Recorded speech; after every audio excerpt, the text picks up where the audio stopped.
हेतु की कृपा से हम लोग उनकी मंगलमयी रसमयी अमृतमयी कथा मंदाकिनी में अवगाहन करने का अतिशय अनुपम अवसर प्राप्त किए हुए हैं।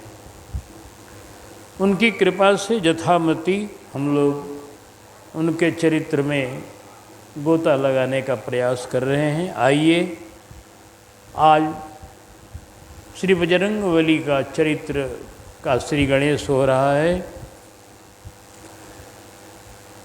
जो श्री महाराज जी ने अपने बाणी से उनका जस गाया है। गोस्वामी जी ने भी गाया है, अनेक संतों ने गाया है। जहाँ तक बन पड़ेगा, जहाँ तक हनुमान जी कृपा होगी, राम जी कृपा होगी, जहाँ तक संतों की वाणियों की स्मृति आएगी और हनुमान जी के दिव्य चरित्र का जैसा वो चाहेंगे वैसा वर्णन करने का दास प्रयास करेगा। आइए, गुरुदेव का पहला छंद है हनुमान जी के विषय में। तेज प्रभु शिव के हैं, शंकर सुवन आते, पवन प्रतिष्ठापक कहाए पवन पूत हैं।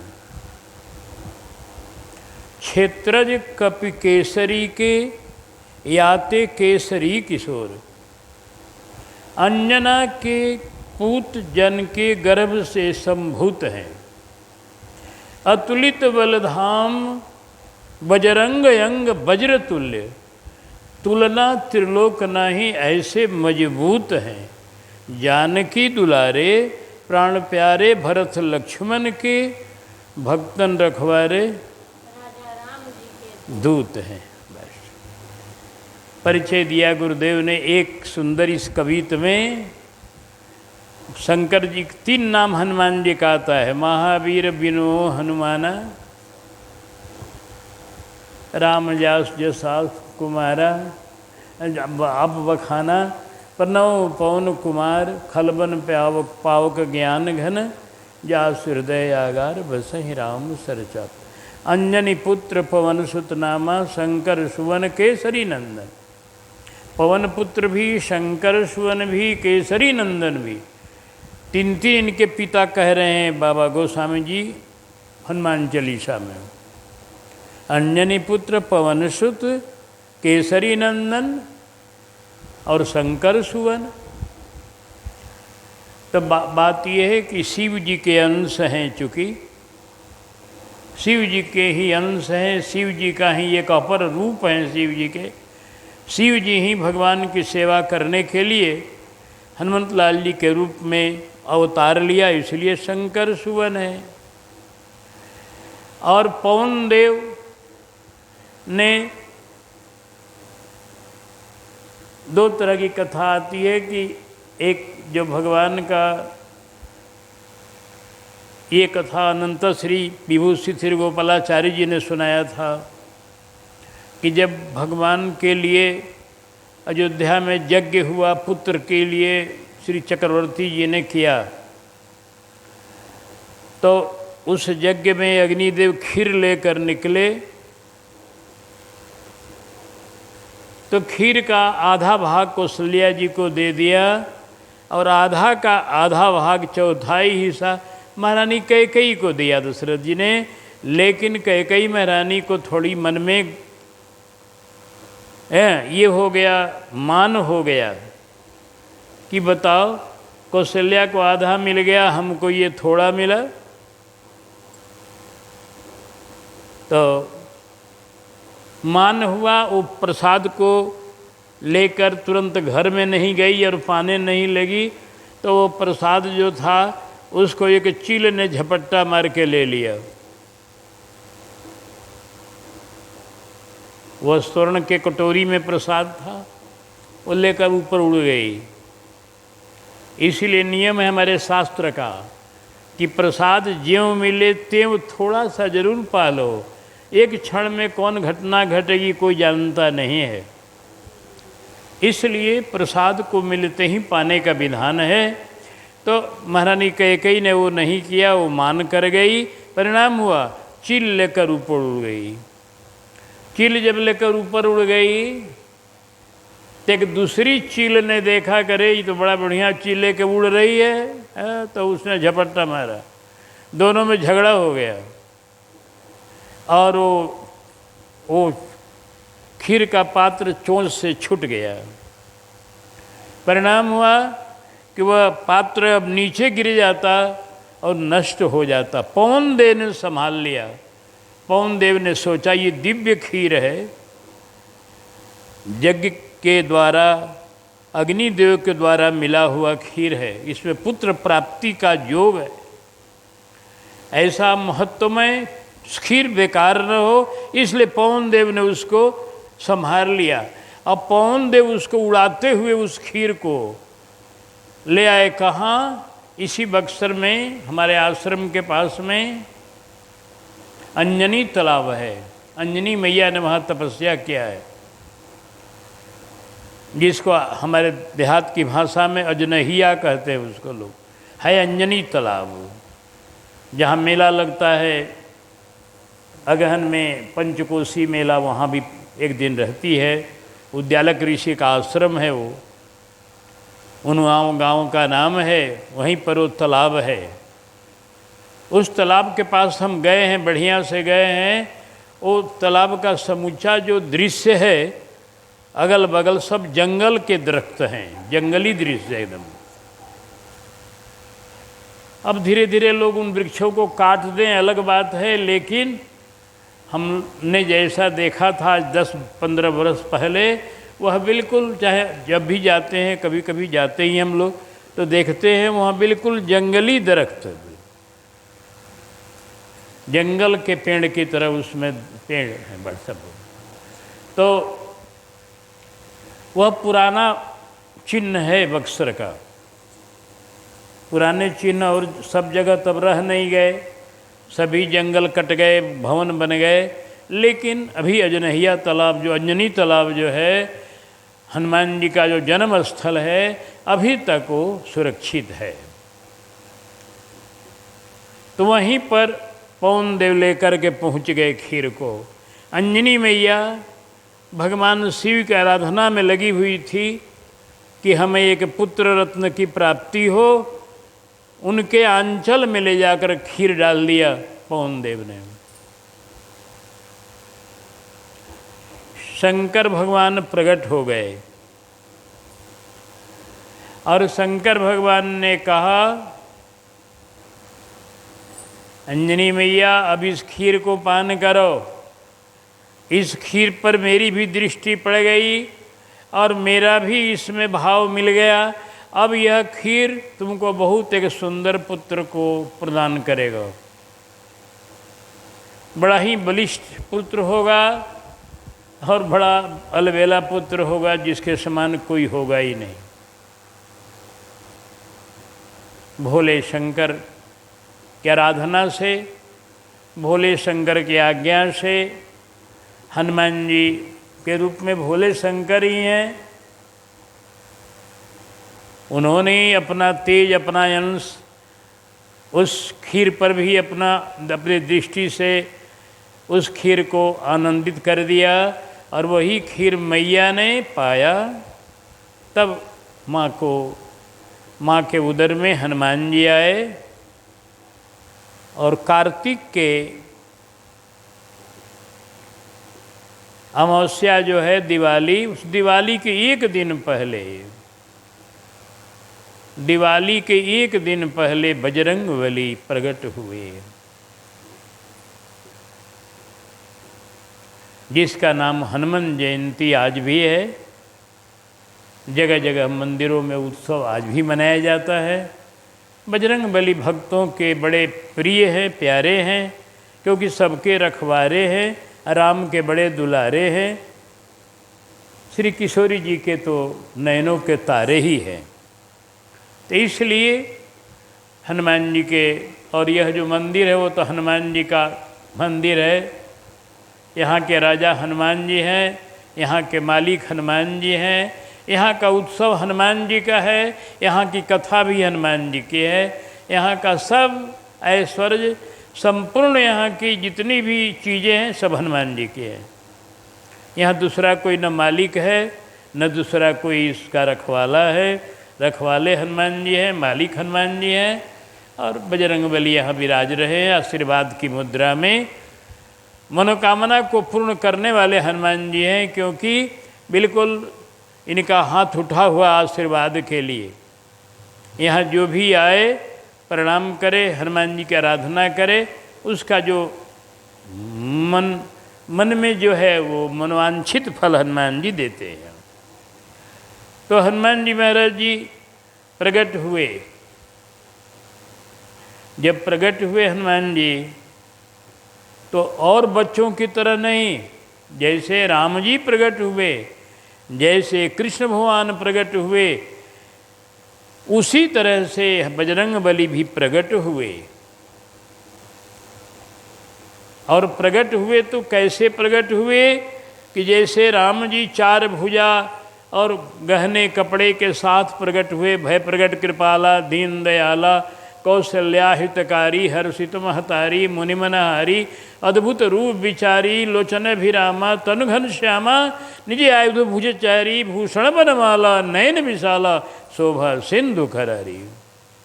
जैसे भूषण बनमाला सब धारण किए प्रगट, वैसे हनुमान जी भी लंगोटा पहने हुए और बड़ी ही सुंदर शरीर, पुष्ट शरीर,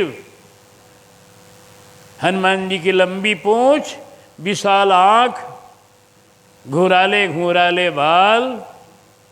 और बंदरों की तरह नहीं हनुमान जी हैं, और बंदर को बाल नहीं होता। यहाँ है कानन कुंडल कुंचित केसा, कानों में कुंडल है, कुंचित केस हैं, क्योंकि ये स्वयं साक्षात भोलेनाथ ही हनुमान जी के रूप में प्रकट हुए हैं। किस लिए प्रकट हुए हैं? चूँकि राम जी की सेवा करने के लिए, राघव की सेवा करने के लिए, उनके सेवक होने के लिए ये शिव रूप छोड़कर हनुमान रूप धारण किए हैं, जिसमें राम जी हमारी सेवा ले ले। शिव रूप में राम जी सेवा नहीं लेते, क्योंकि शिव रूप में राम जी जिस कुल में अवतार लिए हैं राम जी रघुवंश में, तो रघुवंशी लोग शिव जी की पूजा करते हैं। तो जब वंश के लोग शिव जी की पूजा करते हैं तो उसी वंश में राम जी हैं, तो अपने वंश की परंपरा को कैसे तोड़ सकते हैं? शिव जी से सेवा कैसे लेंगे? इसलिए शिव जी ने अपने रूप को बदल लिया, हनुमान के रूप में प्रकट हो गए कि राम जी को कोई संकोच नहीं होगा मेरी सेवा लेने में। राम की सेवा के लिए बंदर रूप धारण करना, यह हनुमान जी का प्रेम है राम जी में। सोचा बंदर बन जाऊंगा तो जो श्राप है नारद जी का कि बंदर ही आपकी सहायता करेंगे, नारद जी का श्राप भी सत्य होगा। और संग ही संग राम जी की सेवा खूब बढ़िया से हम करेंगे।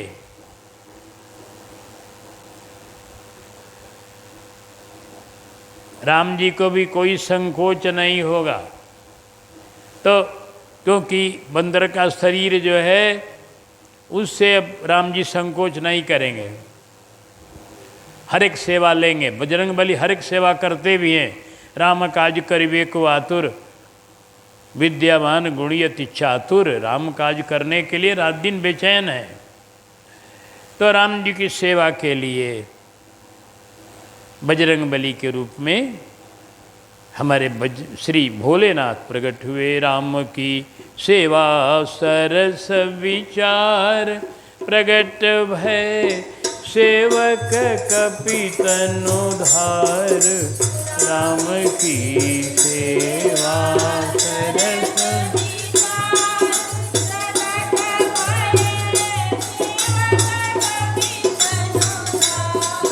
आप हैं स्वयं रुद्र अवतार, आपकी जय हो, जय हो, जय हो।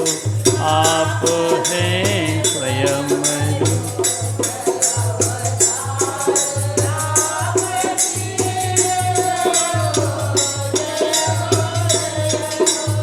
अंजनी पुत्र पवन सुत वीर, आपकी जय हो, जय हो, जय हो। अंजनी पुत्र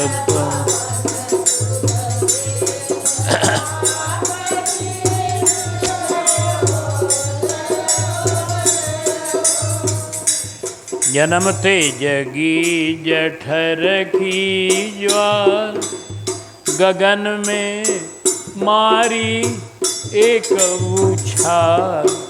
जन्मते जगी जठर की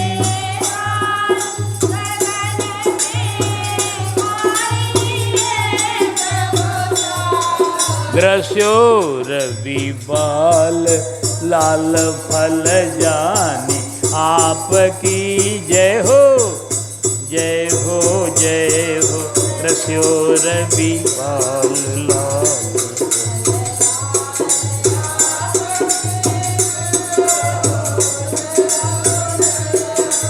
अंजनी पुत्र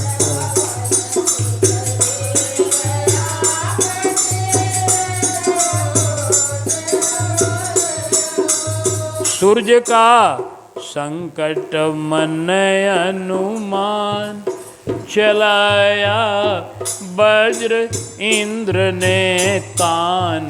सूर्य का संकट मन अनुमान, चलाया वज्र इंद्र ने। लाग्यो हनु पर्यो नाम हनुमान, आपकी जय हो, जय हो, जय हो। लाग्यो हनु पर्यो नाम हनुमान।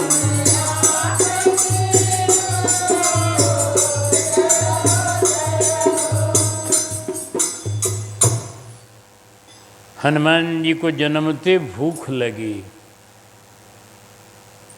हनुमान जी को भूख बड़ी प्रबल होती है, समझिए। भूख बड़ी प्रबल इनकी होती है। ये भूख ही प्रकट हुए। भूख जगते जगते भूख, जन्मते जन्मते भूख लगी बड़ी जोरों की। माँ जानकी से इन्होंने कहा है अशोक वाटिका में, सुनहु माँ तुम ही भूखा, भूख नहीं भूखा, अतिशय भूखा, बहुत प्रबल भूख लगी। हनुमान जी भूखे ही प्रकट हुए। इसी कारण से बजरंगबली के मंदिर में भोग की प्रधानता रहती है। खूब प्रसादी भोग लगता है। जहाँ जाइएगा वहीं हनुमान जी का जहाँ जहाँ मंदिर है वहाँ प्रसाद भोग लगाने के लिए भीड़ लगी रहती है।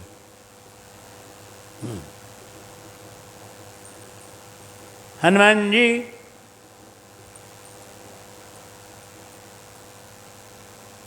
को भूख बड़ी तेज है, तो कोई लड्डू चढ़ावे, कोई फल चढ़ावे, कोई पेड़ा चढ़ावे, कोई कुछ चढ़ावे।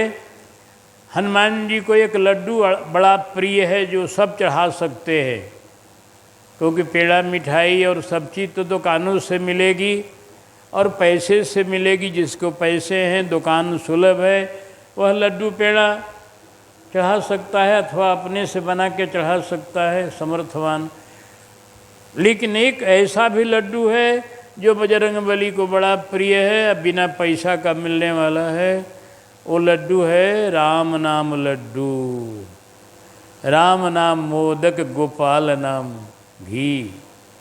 राम नाम मोदक गोस्वामी जी ने लिखा है विनय पत्रिका में, राम नाम मोदक स्नेह सुधा सानी है।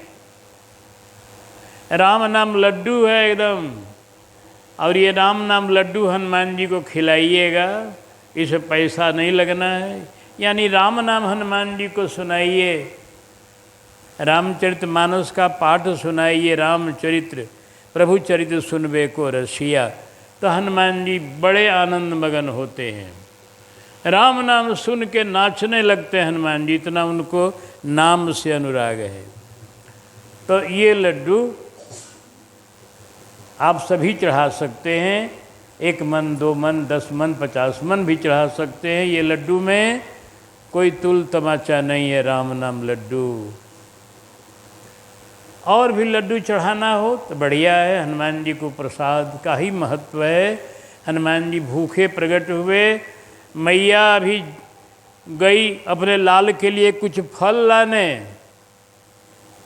मैया अंजनी देखी कि मेरे लाल को भूख लग गई है, मैया समझ गई कि लाल हमारा रो रहा है, भूख लगी इसको। तो भूख के अब सोची कि कुछ खिलावें इसको, तो चली गई जंगल में, वहाँ वृक्षों में फल लाने। हनुमान जी को तो भूख बड़ी प्रबल लगी है, हनुमान जी को आकाश में दिखाई पड़ गया। उसी समय सूर्य भगवान उदय ले रहे थे सुबह। हनुमान जी अमावस्या के 1 दिन पहले प्रकट हुए, चतुर्दशी के दिन संध्या में। रात भर कैसहूँ बीता, सवेरा हुआ, देखा सूर्योदय हो रहा है।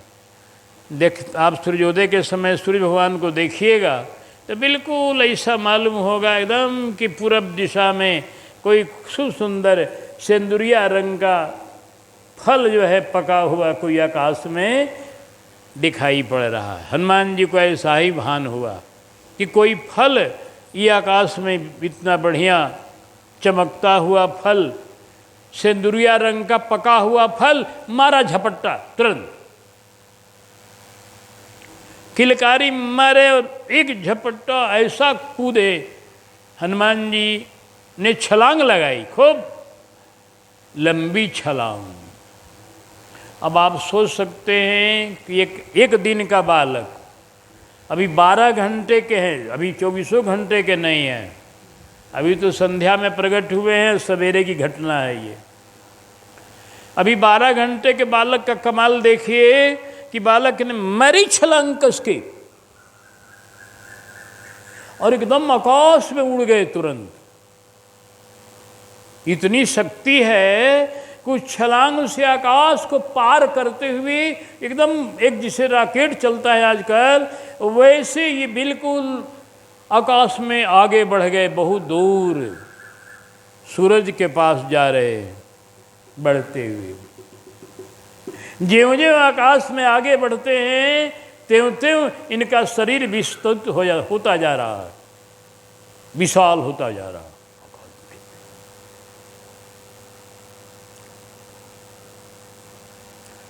इस दृश्य को चारों तरफ से जितने भी देवी देवता सब देखने लगे कि कौन सूरज के पास छलांग लगा के ये बंदर, ये बालक कौन जा रहा है भाई, इतना समर्थवान कौन आ गया। सब देख रहे। और उधर संयोग की बात ये थी कि अमावस्या का दिन था, दिवाली। उस दिन सूरज ग्रहण का दिन था। राहु आ रहा था उधर से सूरज को गरसने के लिए, इधर से हनुमान जी पहुंच रहे थे। राहु पर दृष्टि पड़ गई बजरंगबली की, देखा एक काला कलूटा, राहु भी बड़ा विशाल शरीर का है, बड़ा विशाल का है शरीर वाला, ये काला कलूटा ही आ रहा, ये तो जामुन का फल है खूब बढ़िया। अरे राम राम, क्या कहना। ये पीला पीला नारंगी का फल आकाश में, और ये अब जामुन का काला काला फल आ गया, पहले चलो इसी को पकड़ो। दौड़े अब हनुमान जी पकड़ने के लिए राहु को। राहु ने देखा, रे रे रे रे ये कौन आ रहा है, आज तक हम ग्रसते थे सूरज को, हमको ग्रसने वाला। हनुमान जी मुंह बाए हुए एकदम खा जाएंगे लगता है उसको। अब वो भागा कि अरे हमको ग्रसने वाला कौन आ गया, वो भागा। और वो चिल्लाया, हे इंद्र बचाओ बचाओ बचाओ। इंद्र भगवान ने सोचा राहु चिल्ला रहा है, राहु तो दूसरे ग्रसने वाला है, इसको ग्रसने वाला कौन आ गया।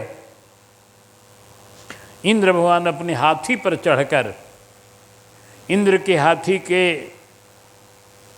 100 सूंड हैं, 100 सूंड 100 हैं, सोचिए कितने विशाल हाथी, 100 सूंड हैं, एकदम उजले पर्वत की तरह उजले रंग के हाथी है, समुद्र से निकले हुए, ऐरावत नाम है।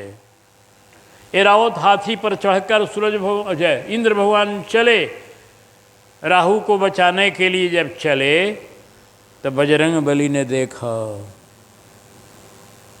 ई कौन आ रहा है, आहा, ये तो एकदम समझिए कि रसगुल्ला आ रहा है, रसगुल्ला एकदम उजला उजला। उन्होंने सूरज ऐसे ऐरावत हाथी को रसगुल्ला समझ लिया कि ये भी कोई फल ही है, बस कहा चलो पहले इन्हीं पर हाथ मारो। दौड़ पड़े अब राहु को छोड़ करके इंद्र के हाथी पर। इंद्र ने सोचा अब क्या करूँ, ये तो लड़का, ये बंदर ऐसा विचित्र, इतना मुंह बड़ा फैलाया है कि हाथी के साथ मैं इसके मुख में चला जाऊंगा। अब ये तो इतना बड़ा मुख फैला के आ रहा है कि अब निगल जाएगा हमको भी और मेरे हाथी को भी। बस इंद्र ने रक्षा के लिए चट से अपना हथियार जो वज्र है उसको हनुमान जी के ऊपर फेंक दिया, इनके ठोड़ी पर यहाँ मारा। मुख ही बाकर जा रहे थे, मुख पर मार दिया ठोड़ी पर। सूर्य का संकट मन अनुमान, चलाया वज्र इंद्र ने तान, लाग्यो हनु पढ़्यो नाम हनुमान। हनु पर लगाओ वज्र, हनुमान जी की हनु टूटी नहीं तो वज्र तो पर्वत चूर चूर कर देता है। लेकिन उस वज्र से हनुमान जी की हड्डी टूटी नहीं, हाँ थोड़ी सी टेढ़ी जरूर हो गई। हनुमान जी का जो ठोड़ी है थोड़ी सी टेढ़ी हुई और बजरंग बली बेहोश होकर वहाँ से गिर पड़े आकाश से।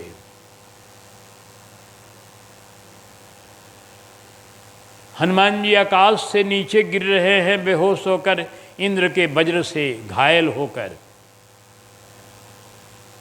घायल मत कहिए, बेहोशे कहिए। हनुमान जी कोई अंग भंग नहीं हुआ, कुछ नहीं हुआ, लेकिन हाँ बेहोश हो गए।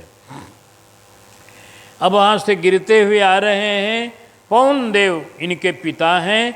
पवन देव ने अपने बच्चे को संभाला।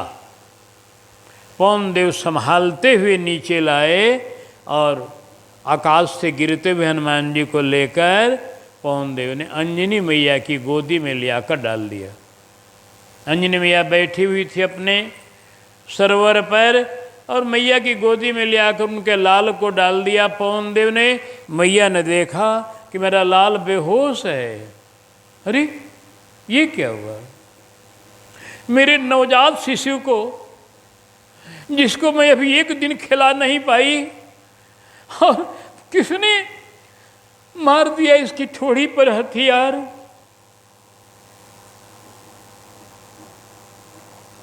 मैया रोने लगी। जब रोते हुए देखा मैया को पवन देव ने, पवन देव भी कुपित हो गए कि मेरे बच्चे को और एक दिन भी खिलाने नहीं दिया, किसने ऐसा किया काम, मेरे बच्चे को हथियार मार दिया इतने छोट, अभी एक दिन का बालक नहीं है ये, अभी तो 12 घंटे का बालक, और इसके ऊपर हथियार चलाने वाला कोई भी हो। पवन देव ने अपना गति बंद कर दिया। कहा कि मेरा बालक नहीं जीवेगा तो दुनिया में कोई नहीं रहेगा। अब सारी सृष्टि समाप्त होगी, सब जीते हैं मेरे से ही। अब मेरे ही बालक पर हथियार चला दिया गया। पवन देव ने गति बंद कर दी। अब किसी को सांस नहीं लिया जाए, क्योंकि पवने से सब कोई श्वास लेते हैं, जीते हैं। अब किसी का श्वास न लिया जाए, अब सारी सृष्टि में हाहाकार मच गया। अरे अब तो खत्म, सब सृष्टि खत्म हुई, अब कोई बचेगा नहीं। अब सब घबरा गए, ब्रह्मा जी घबरा गए, इंद्र घबरा गए, सभी लोग घबरा गए। सभी देवता एक क्षण में पहुंच गए अंजनी तालाब पर। सभी लोग एक साथ पहुंच गए। देवता लोग, ब्रह्मा जी, विष्णु भगवान, सूरज भगवान, चंद्रमा जी, सब पहुंच गए। मैया रो रही है। ब्रह्मा जी आते आते बोले, पवन देव आप अपनी गति चालू करें, नहीं मेरी सृष्टि का संहार हो जाएगा। अभी सृष्टि का प्रलय का समय नहीं है। पवन देव रोते रोते बोले, मेरे बालक को मार दिया गया सरकार। एक दिन का ये बालक नहीं है, इस पर हथियार चलाया गया। कहा ब्रह्मा जी ने, इसके लिए चिंता मत करिए आप, मैं इसको अभी तुरंत जीवित करूंगा, यह होश में आएगा। पहले आप गति चालू कीजिए, सारी सृष्टि की रक्षा कीजिए। ब्रह्मा जी की आज्ञा मानकर पवन देव गति चालू किए। सबको श्वास सब चलने लगा, सब प्राणी शांत हुए। इसके बाद सब देवता खड़े हैं अंजनी तालाब पर। मैया की गोदी में हनुमान जी हैं और श्री ब्रह्मा जी ने अपने कमंडल से जल लिया और दिव्य जल को हनुमान जी के नेत्रों पर छींटा दिया, शरीर पर छींटा दिया। बजरंग बली की आंखें खुली, तुरंत होश में आ गए। बोल बजरंग बली की जय। मैया बड़ी प्रसन्न हुई, पवन देव बड़ी प्रसन्न हुए, सभी लोग बड़ी प्रसन्न हुए।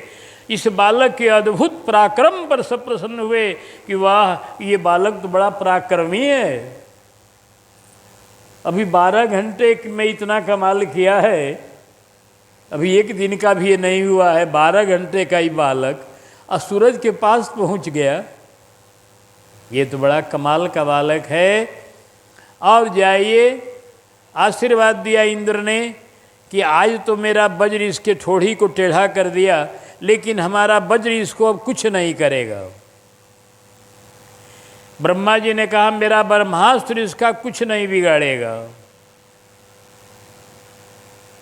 शंकर जी ने कहा, मेरा पशुपतास्त्र जो है वह भी इस बालक का कुछ भी नहीं बिगाड़ेगा। दुर्गा देवी ने कहा, मेरी अमोघ शक्ति भी कुछ ही से नहीं करेगी। वरुण देवता ने कहा, प्रलय का जल भी इसको नहीं डुबाएगा। अग्निदेव ने कहा, प्रलय की अग्नि भी इसका एक रोम भी नहीं जला सकती है। बृहस्पति देव ने कहा कि यह महान ज्ञानी होगा, महान कवि होगा, महान विद्वान होगा, इसके समान कोई ज्ञानी नहीं होगा। ज्योतिषाचार्य होगा, व्याकरणाचार्य होगा, चारों वेदों का प्रवक्ता होगा, 18 पुराण का प्रवक्ता होगा, सब कुछ ज्ञान इसको हो जाएगा।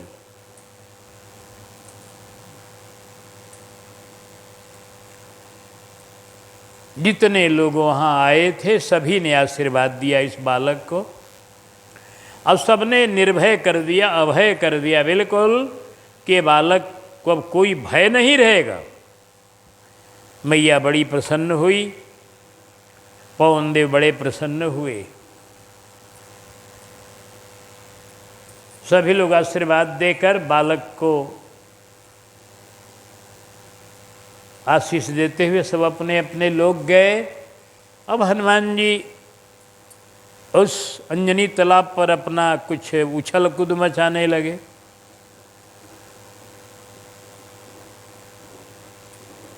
उछल कूद मचाने लगे तो आप जानबे करते हैं हनुमान जी बंदर बंदर ही हैं। उछल कूद मचाने में क्या करते थे ये कि साधुओं से ही खेलते थे, दूसरे से नहीं। मुनियों के पास जाते थे, मुनियों से कुछ लीला करते थे। मुनियों के साथ क्या करते थे लीला जानते हैं? महात्मा लोग जब ध्यान लगावे ना तो धीरे धीरे जाए उनके पास और जाकर उनके सिर पर बैठ जाते थे। कभी कभी बच्चे थे ही तो सिर पर जब बैठ जाएं तो बाबा को पता नहीं चले, फूल की तरह बैठे, फूल की तरह बैठे, बाबा को पता न चले। अब भार बढ़ाने लगे, अब धीरे धीरे, अब धीरे धीरे 1 किलो के हो गए, 2 किलो के हो गए, 3 किलो के हो गए, 4 किलो के हो गए, 5 किलो के हो गए। अब 10 किलो के, 20 किलो के जब होए तो भाई रे भी इस सिर पर अब भार बढ़ने से महात्मा लोग जान जाते हैं कोई बैठा है। का भाई, अरे ये तो बजरंगबली। तब तुरंत भाग जाते। जब महात्मा ध्यान से उठ जाते तो भाग जाते। ऐसी लीला करते थे। अब कभी कभी तो बड़ी लीला करते कि अपना पूंछ ले करके अब महात्मा के नाकी में, मुनि लोगों के नाक में घुसेड़ देते अपनी पूंछ। अरे देखा तो बजरंगबली।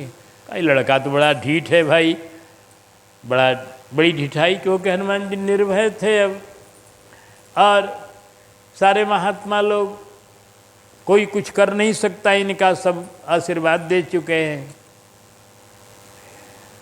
परिणाम हुआ ये कि अब ये दिन पर दिन की चंचलता बढ़ती गई, बढ़ती जा रही है और महात्मा लोग परेशान होते जा रहे हैं। अब आगे यहाँ तक बढ़ गए हनुमान जी कि महात्मा लोग जब नहाने लगते तो उनका कमंडल लेके वृक्ष पर चढ़कर टांग आते ऊपरी डाली पर। अब नहा के निकले हैं, अब पानी कैसे ले जाए, कमंडल है ऊपर। अब बजरंगबली वहाँ बैठ करके अपना ताली बजा रहे हैं, सीताराम सीताराम सीताराम। अरे बजरंगबली कमंडल दे दो भैया, आप तो बड़ा गजब कर रहे हो। तो फिर जब बहुत निहोरा कर दो तो कमंडल देते। किसी की लंगोटी ले जाकर टांगाते ऊपर, किसी का कमंडल टांगाते, कभी कुछ करते कभी कुछ करते। महात्मा लोग परेशान हो गए। एक दिन महात्माओं ने सभा की कि भाई ये बालक तो बड़ा उदंड हो गए, ये बजरंगबली उदंड हो गए। अब ये किसी महात्मा को न ध्यान करने दे रहे हैं बढ़िया से, न बढ़िया से पूजा पाठ कोई कर पा रहा है। तो ये इस बालक को थोड़ा शासन भी करना चाहिए। आखिर बालक को छोड़ देना भी उसके लिए भी हित नहीं है, यह बजरंगबली के लिए भी हित नहीं है, क्योंकि चंचल होते होते महान चंचल हो जाएंगे, इसलिए इनको रोका जाए। ये सभा महात्माओं की हुई। महात्माओं ने कहा कि अच्छा हम लोग अब ऐसा करते हैं कि इस बजरंगबली को अपना बल याद नहीं रहेगा।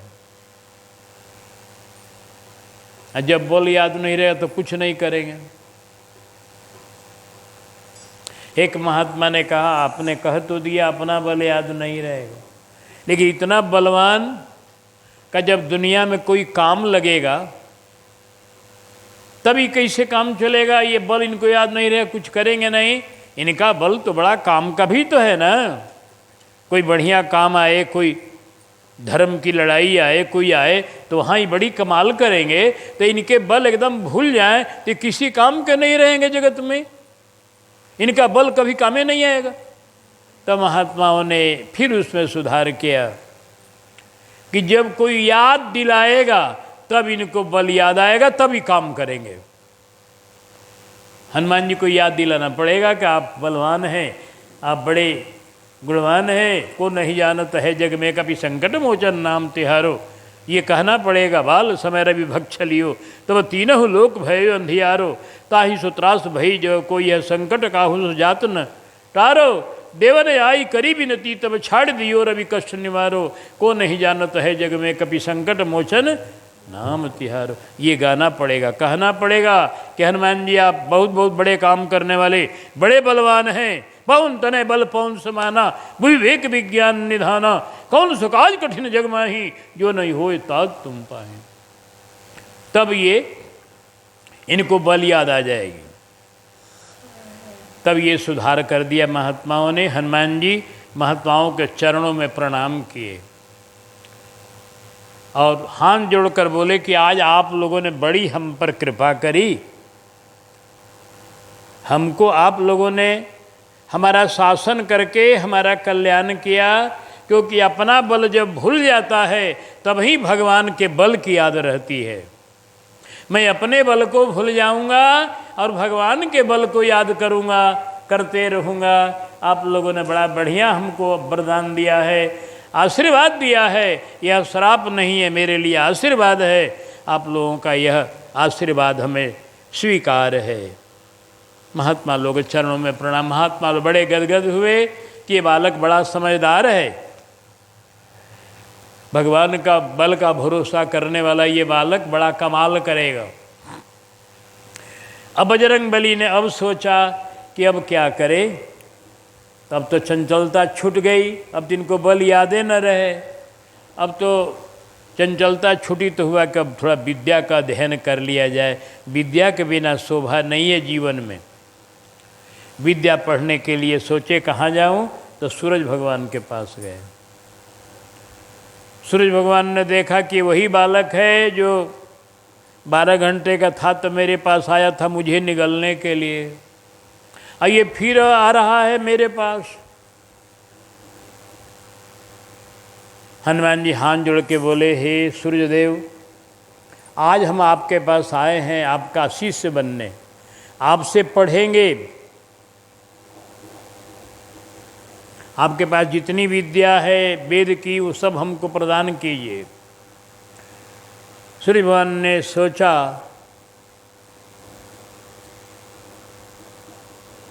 गोस्वामी ने लिखा है कि वो फेर फार सोचा कि ये बालक पढ़ेगा मेरे यहाँ, इसको भूख लग जाएगी। पढ़ने में ज़्यादा भूख लगती है, जान लो। पढ़ने में भी शक्ति खर्च होती है, भीतर ही भीतर ऊर्जा समाप्त होती है शरीर की। ये बात समझिए कि विद्या अध्ययन करने में भी शरीर की ऊर्जा लगती है, शक्ति लगती है, इसलिए भूख लगेगी। ऊर्जा जब खत्म होगी तो भूख लगेगी। ये भूख लगेगी, या ये बालक जो है हमको फल समझने वाला है, तो ऐसे बालक को पढ़ाना, पता नहीं कब इसको भूख लग जाए और कभी क्या खाने लगे कोई पता नहीं है, कहीं हमारे ऊपर ये वार कर दे। इसीलिए लिखते हैं गोस्वामी जी कि भानु सो पढ़ना हनुमान गए, भानुमन अनुमान शिशुकेली कि यो फेर फार सो। शिशुकेल को अनुमान करके कि बलपन बचपन की लीला को सूर्यदेव ने फेर फार किया, बहानाबाजी कुछ किया। क्या बहानेबाजी किया? ये कहा कि हे बजरंगबली, हम कैसे पढ़ाएंगे, हमारे जी में एक सेवा मिली है, हम बैठेंगे कहीं जगह पर तब न पढ़ाएंगे। पढ़ाई तो बैठ कर न होती है, चाहे विद्यालय में हो, चाहे कुंज में हो, चाहे जंगल में हो, चाहे आश्रम में हो, कहीं भी पढ़ाई हो, पढ़ाई स्थिर होकर होती है। हमको स्थिर रहना नहीं है, हमको प्रभु की सेवा मिली है, हम दिन रात चलते रहते हैं, मेरा रथ चलते रहता है। इस रथ की गति बड़ी तेज है, हैं?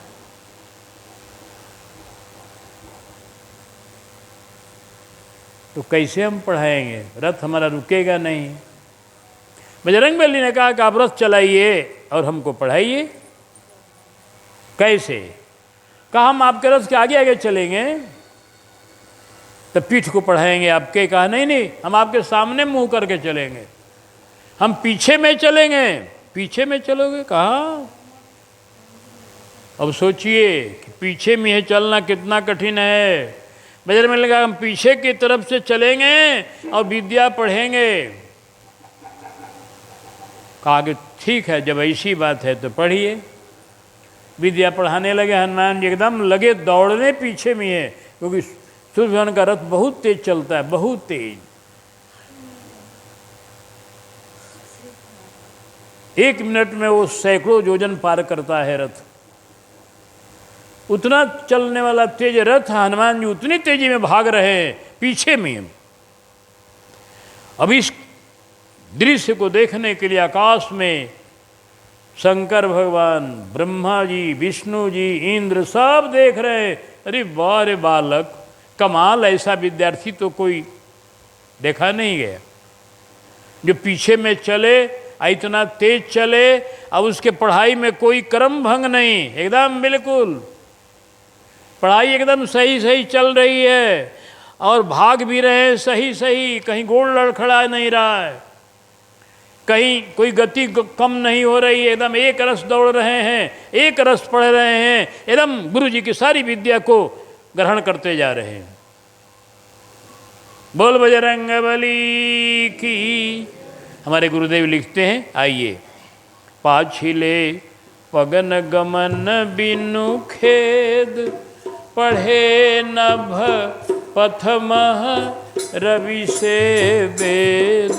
पाछिले पगन गमन बिनु खेद, पढ़े रवि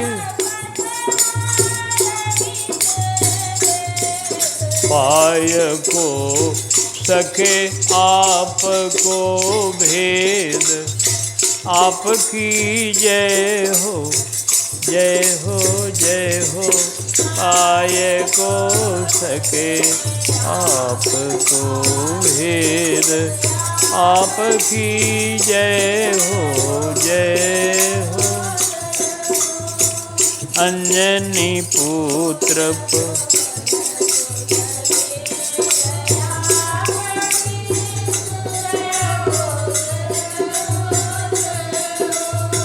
गुरु जी को एक बार पढ़ाना है, दोबारा नहीं। एक बार गुरु जी पढ़ाए और याद हो गया। एक बार सूर्य भगवान जो बोल दिए वो याद है। सारी विद्या को 15 दिन के अंदर बजरंगबली ने सब प्राप्त कर लिया। विद्या प्राप्त करने के बाद बोले, गुरुदेव आपको दक्षिणा मैं क्या दूं? पहले का विधान था कि विद्या पढ़ने के बाद अंत में लोग गुरुदेव को कुछ दक्षिणा दिया करते थे। बजरंगबली ने भी कहा कि हे गुरुदेव, आपने इतनी सुंदर विद्या प्रदान की, आप अपनी दक्षिणा बोलिए क्या दूं? तो सूरज भगवान ने कहा कि हे बजरंगबली, हमारे ही अंश से हमारे ही स्वरूप में सुग्रीव प्रकट हैं जो किष्किंधापुरी में रहते हैं। आप उनकी रक्षा कीजिए, बस यही हमारी दक्षिणा होगी। आप समर्थवान हैं, हमारे अंश सुग्रीव का विनाश न हो, उनके पर कोई वार करके उनको नष्ट न करे, उनकी रक्षा में आप तत्पर रहें, बस यही हमारी दक्षिणा है। हनुमान जी अपने गुरु जी की दक्षिणा के रूप में चले गए तुरंत सुग्रीव के पास और किष्किंधापुरी में रह करके और सुग्रीव की रक्षा करते रहे। जब राम जी का वनवास हुआ, जब राघव वनवास में चित्रकूट से आगे बढ़े, पंचवटी में निवास किए, वहाँ पर रावण की बहनें आई सुपर्णखा, उसने विवाह का प्रस्ताव किया। इनकार करने पर जानकी को खाने चली तो उसकी नाक कान राम जी ने कटवा दिया लखनलाल जी से। फिर उसने जा कर के अपने भाई खरदूषण के पास अपना दुख दर्द कहा।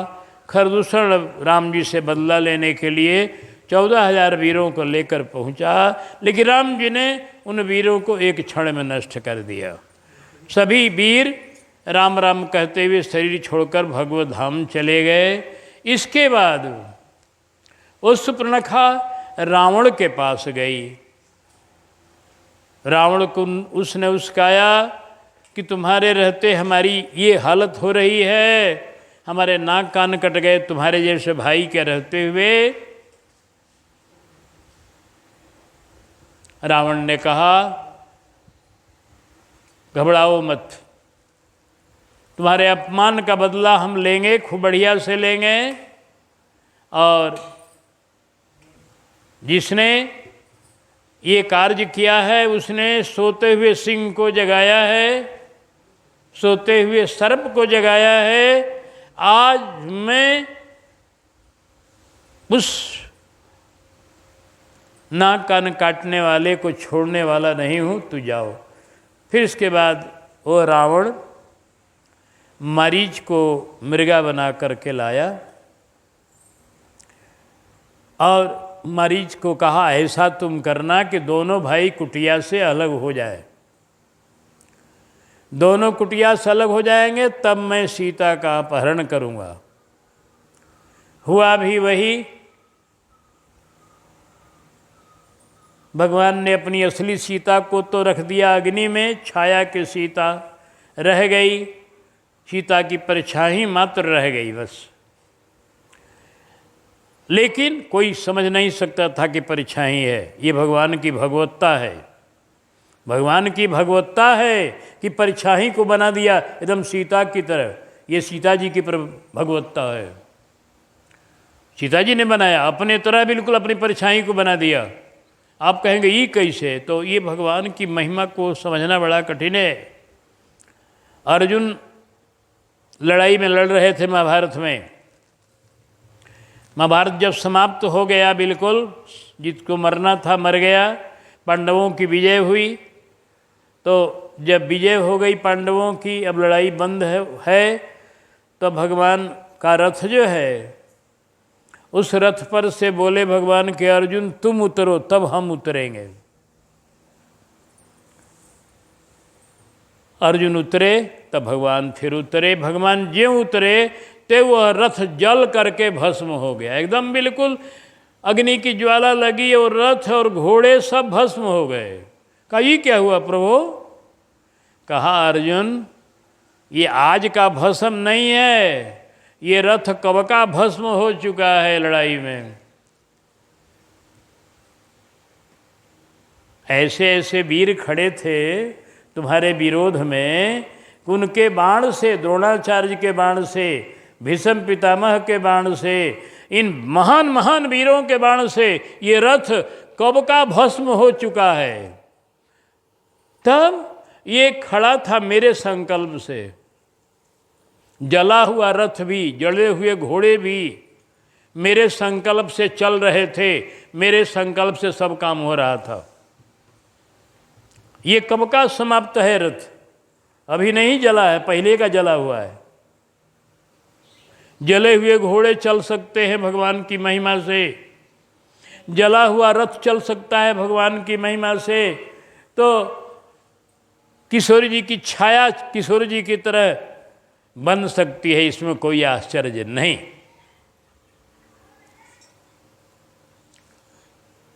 आज तो आप देखते हैं कि एक मनुष्य भी इतना कमाल दिखा रहा है कि परछाई को नचा रहा है। जितना पर्दे पर देखते हैं, टीवी के पर्दे पर ही परछाइयाँ न है, कौन सी है? अभी देख रहे हैं ना, ये ले रहे हैं अपना, इसमें परछाई हमारी नाच रही है। तो आए तो मनुष्य में इतनी थोड़ी शक्ति हो गई है, लेकिन हाँ अभी उतनी शक्ति नहीं है कि परछाई बिल्कुल व्यवहार करे मनुष्य की तरह।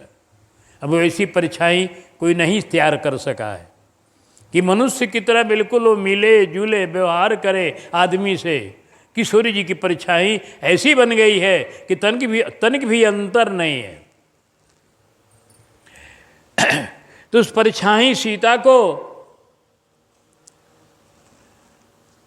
मारीच ने ऐसा धोखा दिया कि मरते समय उसने लक्ष्मण जी का नाम लिया। किशोरी जी को भय हो गया कि राम जी पुकार रहे हैं, जबकि लक्ष्मण जी ने कहा कि मैया मेरे राम जी पर संकट कभी नहीं आ सकता है, तू निश्चिंत रहो।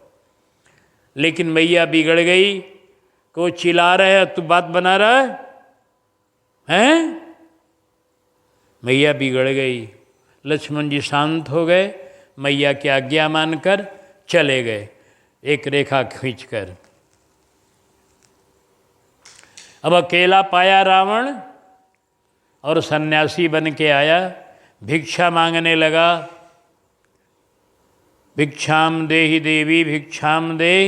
भिक्षा देने जब निकली तो रावण ने कहा, मैं बांधी भिक्षा नहीं लेता, ये रेखा के अंदर बंधी हुई भिक्षा है, रेखा से बाहर निकलोगी तब लेंगे हम भिक्षा। और रेखा से बाहर निकली किशोरी जी भिक्षा देने के लिए, रावण ने उनका अपहरण कर लिया, उनको रथ पर बैठा लिया। क्रोधवंत तब रावण लिन्ने सी रथ बैठा है। कहीं कहीं वर्णन ये भी है कि रावण ने जहाँ खड़ी थी सीता, वहाँ के जमीन को उखाड़कर रथ पर बैठा लिया, सीता को हाथ पकड़कर नहीं बैठाया। ये भी किसी रामायण में, शायद आनंद रामायण में वर्णन है। तो जैसे भी उठाकर रखा हो, लेकिन रथ पर रख लिया और वह सीता का अपहरण कर लिया। सीता रोती हुई अपना चली गई रावण की लंका में। और इधर राघव अब सीता की खोज करते हुए, जगह जगह पूछते हुए सबरी मैया कुटिया पर आए, जैसा आपने कल सुना है। सबरी मैया ने बताया कि आप जाइए पंपा सरोवर, वहाँ भेंट होगा सुग्रीव जी से। वो सारी बातें बताएंगे श्री किशोरी जी के विषय में। तो हमारे राघव अब पंपा सरोवर की तरफ चलते हुए किष्किंधा पर्वत के नज़दीक आ गए। आगे चले बहुरी रघुराया,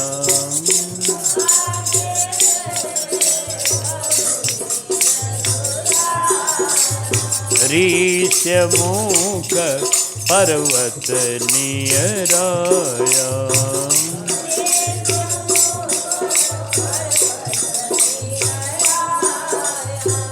ऋष्यमुख पर्वत बड़ा विलक्षण पर्वत है यह। ऋषि लोग यहाँ मूक होकर भजन करते हैं, इसलिए भी इसका ऋष्यमुख है। कभी किए होंगे वैसे ऋषि लोग बैठकर इस पर्वत पर भजन, इसका नाम ऋष्यमुख हो गया। और भी नाम के कई कारण सब बताए गए हैं। तो ऋष्यमुख पर्वत पर सुग्रीव रहते हैं हनुमान जी के साथ। तहरा सचिव सहित सुग्रीवा, हनुमान जी सचिव है, हनुमान जी मंत्री हैं सुग्रीव के। जामोन जी भी हैं, नल नील भी हैं यहाँ, ये लोग सब मंत्री हैं सुग्रीव के। जब भगवान राम पहुँचे वहाँ, तो जब सुग्रीव जी ने देखा राम जी को, दूर से देखा पर्वत पर से, तो देखा एकदम चमकता हुआ चेहरा है दो राजकुमारों का, एकदम जंगल में प्रकाश फैल रहा है। और ये अलौकिक पुरुष है कोई, समझ गए सुग्रीव जी। आवत देखिए अतुल बल सीमा, समझ गए कि ये बड़े बलवान मालूम होते हैं, क्योंकि तेज इनका बता रहा है कि बलवान है। तेज प्रताप रूप जहाँ तहाँ बल बूझई, जानकी मंगल में जहाँ तेज दिखाई पड़े वहाँ समझ लेना बल भी होगा। तो सोचा सुग्रीव जी ने कि बड़े बलवान हैं यह, डर गए और कहा बजरंगबली ये देखिए ना, दो बलवान आ रहे हैं, बहुत बड़े भारी बलवान।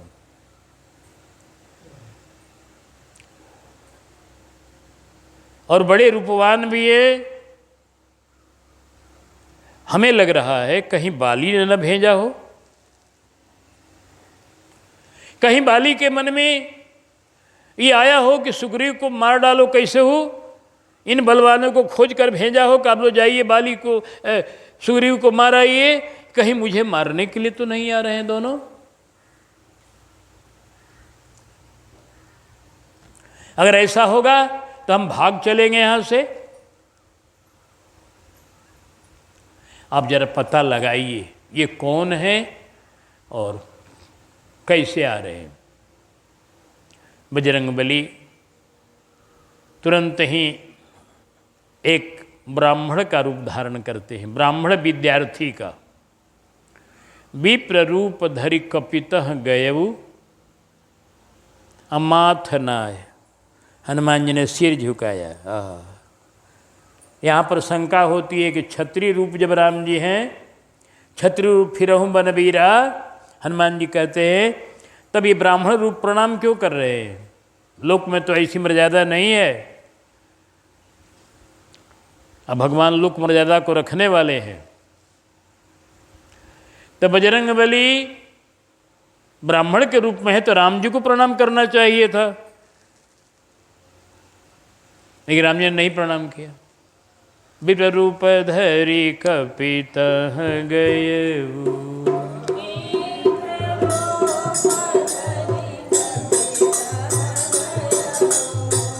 माथनाई पूछत यस भयऊ।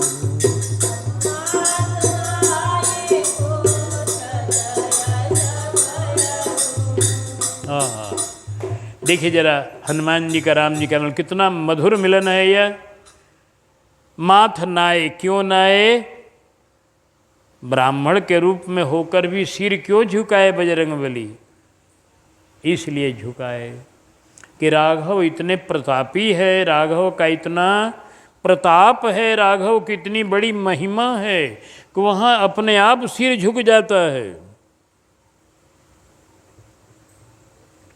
अभी राघव जन्म लिए थे और जो माताएं बधाई गाने आईं, तो बधाई गाने कोई माता आती है कहीं किसी के घर में, तो बच्चे को गोदी में लेकर दुलार करती है, प्यार करती है, चूमती है, लेकिन बच्चे के गोड़ नहीं लागती है। लेकिन यहाँ जितनी माताएं आई वो बारंबार राघव के चरणों में प्रणाम कर रही हैं। गोस्वामी कहते हैं, हाँ, करियारती निछावरी करही, बार बार शिशु चरणनि परही। आरती करती है, निछावर करती है, बालक के चरण में बारंबार प्रणारी। वाह वाह, ऐसा चरण दिव्य है। सिर बारंबार झुक, ये राघव का प्रताप है। सब मानस में राघव का प्रताप दिखाया गया है। राम प्रताप प्रगट यही माही, राम प्रताप प्रगट यद्यपि कवि तरस एक नहीं, यद्यपि कवि तरस